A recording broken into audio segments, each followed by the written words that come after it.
There are more than 4,300 websites on the internet right now that want you to think they are FIFA. Not rough approximations, not obviously fake pages built in a hurry. Sophisticated digital constructions, registered with real domain names, designed by people who studied the official FIFA ticketing platform carefully and then reproduced its visual language, its color scheme, its terminology, and its checkout process, with one difference. The tickets they sell don't exist, the money you send doesn't come back, and the personal information you hand over in the checkout form is the real product they were after all along. 4,300 fraudulent domains. That figure comes from Group IB, a Singapore-based cybersecurity firm that has been tracking World Cup-related fraud since August last year. They identified the scale of the operation this week, and the number they published stopped people in the industry in their tracks. More than 300 of those sites appear to be operated by a single Chinese-speaking criminal actor. Many are currently dormant, registered, waiting, primed to activate as the competition begins, set like traps in long grass. The FBI issued its own warning last week. It named 30 dozen specific domains, addresses like fifaticket.live and FIFA World Cup 26.sale, addresses that look real enough in a hurry on a phone screen when you're excited about tickets and the page has appeared at the top of a search result. The FTC followed. The cybersecurity platform Norton followed. FindLaw published a consumer guide. The authorities have been sounding this alarm consistently and clearly, and yet the scams are working. They're working because the conditions that make them work, sky-high official prices, limited legitimate availability, desperate fans seeking alternatives, were built into this tournament from the start. That is what we're going to talk about today. The scam epidemic around the 2026 World Cup, how it works, why it works, what you need to know to protect yourself, and the uncomfortable question underneath all of it: who created the conditions that made these scams so effective? Let's start with understanding the landscape, because the fraud operation around this tournament is more sophisticated than anything seen at a previous World Cup.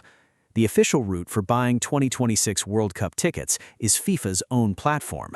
There is one app, the FIFA app, through which all official tickets are delivered electronically. There is one official resale exchange, operated by FIFA, where holders can list unwanted tickets for other fans to purchase. FIFA takes 15% from the seller and 15% from the buyer on every resale transaction. Outside of those two channels, FIFA has no official authorized resellers. The only legitimate way to buy a ticket is through FIFA directly. That system should, in principle, make fraud straightforward to detect. If someone is offering you a World Cup ticket outside the FIFA app, it isn't legitimate. Full stop. But here is where the practical reality diverges from the theoretical clean picture. Tens of millions of fans around the world cannot afford the prices on FIFA's official platform. The cheapest available final ticket at primary sale starts at over $4,000. The average get-in price for a group stage match, after the resale market's significant decline, is still several $100s. For fans in countries where average monthly wages are measured in hundreds rather than thousands of dollars, the official channel is simply closed to them. They are priced out before the conversation starts. And into that gap between the desire to attend and the ability to pay official prices, the scammers have walked with enormous confidence. Justin Miller, an associate professor of cyber studies at the University of Tulsa, described it precisely to AFP this week. Scammers exploit fan excitement, limited ticket availability, and the fear of missing out, knowing people may lower their guard when an opportunity feels exclusive or time-sensitive. And then he added a line that captures the new sophistication of these operations. Cybercriminals have found it easier to imitate trust than to break through security. Easier to imitate trust than to break through security. That is the phrase worth sitting with. These aren't brute force operations, they're persuasion operations. They look legitimate because the people running them studied what legitimate looks like. Here's how the most common versions of the scam actually work. The first type is the cloned website. You search for World Cup tickets on Google or another search engine, a sponsored result appears at the top of the page. The address contains the words FIFA or World Cup 2026. The page loads, and it looks, at a glance, exactly like the official FIFA platform. The fonts are right, the colors are right, the layout is right. You enter your details and your payment information, the confirmation email arrives, and the ticket that arrives either doesn't scan at the stadium or doesn't arrive at all. The FTC has been specific about the warning signs. The web address contains typos, extra words, or unusual characters. The seller creates urgency, pay now or lose the ticket. The seller insists on Zelle, Cash App, wire transfer, gift cards, or cryptocurrency, payment methods that make it extremely difficult to recover your money after the fact. And critically, the ticket shows a specific seat, row, or barcode before that information has been officially released by FIFA's system. Ticketmaster and other verified platforms have been explicit about this point. Official ticket delivery for 2026 is via the FIFA app. If someone is showing you a PDF or a screenshot of a ticket with seat information, it is almost certainly fabricated. The second type is the social media seller. On Facebook, WhatsApp, and Telegram, individuals post offers for tickets at prices below official market rates. The offer seems personal and plausible. Someone who bought tickets but can't go now, a fan selling their spare, a connection of a connection who happens to have good seats available. Norton's guidance on this is unambiguous. Treat all social media ticket offers as likely to be fake, even if they appear polished or professionally advertised. The standard outcome of buying through these channels is a fake PDF, an edited screenshot of someone else's legitimate ticket, or simply nothing at all. The scammer receives the payment and disappears. Meta has responded to this problem by deploying pop-up warnings when Facebook users search for World Cup tickets. It has also said it dismantled a network linking to spoofed FIFA sites promoting fake gambling content. That response is real and welcome, but the volume of fraudulent content on social media around this tournament is too large for platform-level moderation to meaningfully contain. The warnings slow some of it, they don't stop it. The third type, the one that received the least coverage but may affect the most people, is the employment scam. Some fake sites don't sell tickets at all. They advertise World Cup-adjacent jobs, stewarding positions, hospitality roles, customer service work inside or around the stadiums. They ask applicants to submit personal information, name, address, date of birth, identification numbers, bank details for direct salary payment, and then use that information for identity theft.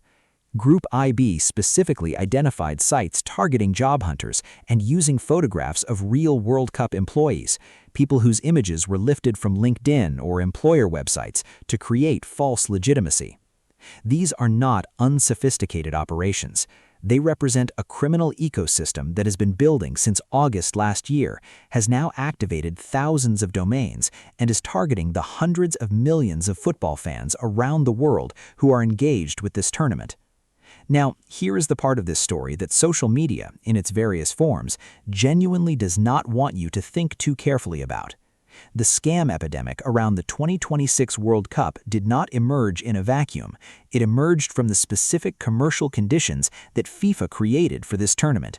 When the official minimum price for a final ticket is over $4,000, and when dynamic pricing has pushed group stage tickets to hundreds of dollars, a significant portion of the global football audience is simply outside the legitimate market. They want to go, they cannot afford the official route, and they are consequently vulnerable to offers that promise a way in at a price they can actually consider. The official and the fraudulent are not separate stories. They are the same story told from different angles. FIFA's pricing model created the demand gap. The criminal ecosystem filled it. Miller's phrase again, easier to imitate trust than to break through security. That is a description of sophisticated criminality. But it is also, if you think about it, a description of what FIFA did to its own fans. It spent years building their trust in the World Cup. It cultivated the belief that the tournament was a global, accessible, shared event, and then it priced that access in a way that broke the trust for the fans who couldn't pay. The scammers arrived in the space that trust had previously occupied. I'm not making a moral equivalence between FIFA and criminal fraud operations.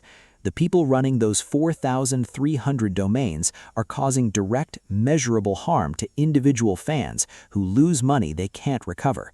That's not the same thing as overpricing tickets. But understanding why the fraud is so effective requires understanding the conditions that make desperate fans lower their guard. Let me be direct about what you can do, because this is information that matters practically, not just analytically. Buy only through FIFA's official platform. The website is FIFA.com. The app is the FIFA app, available through the official Apple App Store and Google Play Store. Those are the only legitimate channels for new tickets. For resale, the only official platform is FIFA's own exchange, accessible through the same app and website. Do not buy from any source outside those two channels. Check the URL carefully before entering any information. Legitimate FIFA domains end in .com. They contain no extra words, no hyphens, no substituted characters, no FIFAtickets.live, no FIFA-WC26.net, no WorldCup26ticket.net. If the address looks slightly different from what you'd expect, close the tab immediately. If you are approached on social media, decline. Norton's guidance is absolute on this point. All social media ticket offers should be treated as likely fake, regardless of how professional the presentation appears. If payment in cryptocurrency, wire transfer, gift cards, or Zelle is requested, stop. These methods exist in the scammer's toolkit specifically because the money cannot be retrieved once sent. Legitimate ticket sellers accept credit cards and standard payment methods that carry consumer protections. If you believe you have already been scammed, the FTC website at ftc.gov has a reporting tool. Your credit card company may be able to reverse charges if payment was made by card. The sooner you act, the better the chances of recovery, though the FTC is direct about the difficulty of recovering funds sent through unprotected payment methods. Now let's talk about something that deserves its own space, the question of what this fraud epidemic tells us about where the World Cup stands with its audience. The 2022 World Cup in Qatar had its own fraud operations. Every major tournament does. Scammers follow attention and money, as Miller observed, and the World Cup has both in quantities unlike any other event. But the scale and sophistication of the 2026 operation, 4,300 domains, a single actor operating 300 of them, FBI warnings issued weeks before kickoff, FTC consumer guides, cybersecurity firm reports from Singapore, this is a qualitatively different level of criminal attention. Group IB's researchers noted that many of the dormant sites are primed to activate as the competition nears.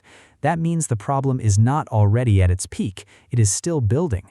Over the next 10 days, as the opening ceremony approaches and the emotional temperature around the tournament rises, the activation of those dormant sites will add thousands of new fraudulent pages to an already crowded landscape. The urgency signals, buy now, limited availability, last tickets, will intensify. The fan who is least informed and most excited is most at risk at precisely the moment when they are also most likely to encounter a fraudulent offer. There's also a dimension of this story that crosses over into the ticket investigation that two state attorneys general have been running. The fraud ecosystem and FIFA's own conduct are not cleanly separated in the public mind.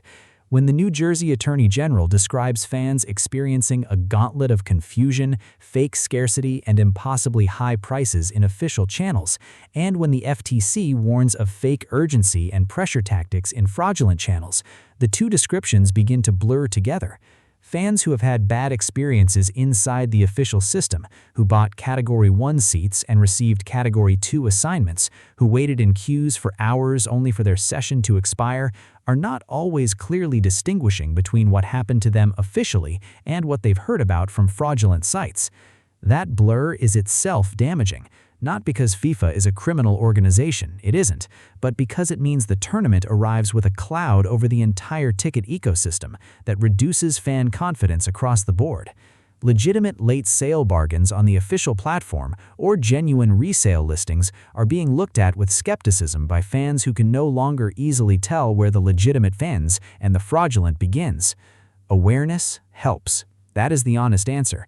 Not regulation, which moves too slowly. Not platform action, which is too limited in scale. Awareness. Individual fans knowing the specific warning signs, checking specific signals, defaulting to specific official channels. That is what changes the conversion rate for these operations. Not eliminating the fraud attempts, but reducing how often they succeed.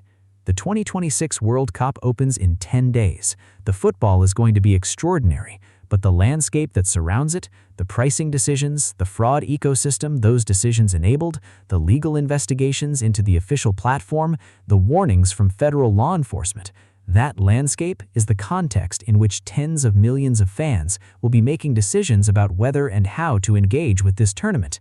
Understanding that context isn't pessimism, it's preparation, and fans who love this sport have always been most effectively served by honesty. I'd be genuinely curious whether any of this changes how you're thinking about the tournament, whether you're planning to attend, how you're following the ticketing situation, or whether you think FIFA's own conduct and the fraud ecosystem around it are related problems that need to be understood together. Leave it in the comments. These are exactly the conversations worth having with 10 days to go. If this was worth your time, a like helps more than you'd think. Subscribe if you want more of this kind of football conversation. I'm here every day through to July 19th, and I read everything you leave below. The tournament begins in 10 days. The ball is ready. The scammers are also ready. Make sure you are too.